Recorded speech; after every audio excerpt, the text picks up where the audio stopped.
Welcome to Focus Washington. I'm Stan Collender, Corvus Communications, and we're here today with Cindy Williams and Gordon Adams, the authors of this new and extremely important book, Buying National Security. This is the topic that's going to be most discussed over the next couple of months, if not years, as the deficit starts to be discussed seriously. So let's get one very, very basic question out of the way. Gordon, you look at polls and they say that 50% of the federal spending is foreign aid, and if we just cut out that, we can eliminate the deficit. Just put that to rest for us.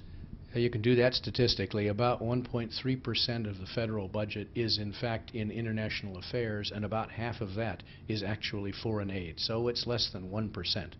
Less than 1% of a total budget of 3.5 or so trillion dollars is foreign aid. Isn't it true that a lot of that is actually spent in the U.S. anyway? It's spent on goods and services provided by U.S. companies? A fair proportion of the money we spend in international affairs is spent on people's salaries, and most of that ends up being spent in the United States. Of the actual dollars we spend on foreign aid, probably 60 or 70% of it is actually spent paying consultants, buying products, shipping products, all from American sources. So, in other words, cutting foreign aid is not going to do it, and in fact it's going to hurt in the United States as much as it's going to hurt overseas. You're not going to be able to get to the problem of deficit reduction by going after the foreign aid accounts. And the federal spending overall, you're going to have to do something about defense. Cindy, Gordon, you've both talked about the defense budget. You've worked on it for years. You've been in senior government positions. But you also know about the budget in general. Is there any way the defense budget is going to escape scrutiny, or can it escape scrutiny, if the deficit becomes the serious issue we think it's going to be?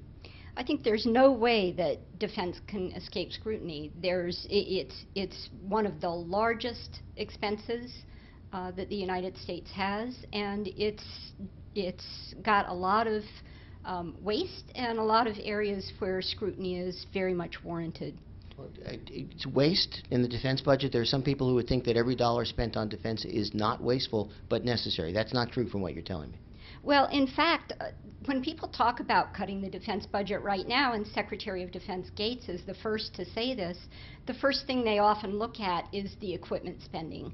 And they look for areas where the budgets, the spending has gone up very fast, where it's way out of control relative to what the initial estimates of the cost of equipment are. And they look for areas where it's clear that a program is not meeting its initial requirements. But that's not where most of the money is. Believe it or not, about 2/3 of the defense budget is in things that are not purchasing equipment or developing equipment or doing basic research. About 2/3 of the budget is either for people or for infrastructure. Or for operating equipment. And that money, I think that's an area where there's a lot of room to look and find things that could be changed. All right, but if we're not really talking about rapid reductions in the number of people in uniform, are we? No, it will take time to do it, and the department usually does it by attrition. Back in the end of the Cold War, when political support disappeared and the deficit became a real problem, we took something like 700,000 soldiers out of the force structure between 1989 and the mid-1990s. We took them largely by attrition and buyouts, not by literally laying people off. All right, let's just bring one other thing into this whole conversation. We've been talking about a lot of overseas efforts. What about Homeland Security, Cindy? Is that going to, I mean, we're spending about $50 billion a year on various Homeland Security activities? Well, we were spending $50 billion several years ago. Now it's up to $72 billion. And actually, half of that is in the Department of Homeland Security, but another quarter of it is in the Department of Defense.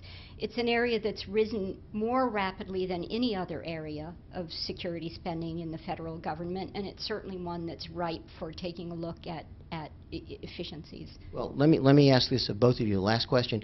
Can Homeland Security be cut without sacrificing the security of the homeland?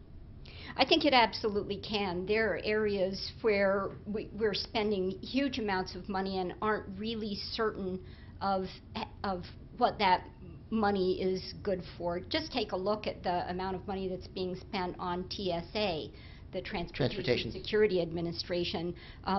What you experience yourself every time that you fly, is every single one of those people needed? Is that effort as important as it's said to be, or is it largely a cosmetic effort to make us feel as though we're safer than we were before 9/11?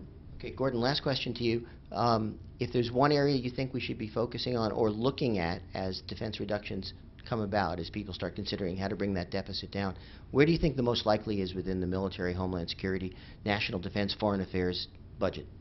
Well, I think clearly defense is going to be a target, and the most important place to start is a place that the department has not yet started, and that is which of the missions that they want to perform are critical to American national security, deal with threats that are real threats to American national security, and which of them do we not choose to deal with because they are no longer such serious threats. I would argue, for example, that the chances of our having 150,000 troops forward deployed in a country in the Middle East in the near future is very low in likelihood.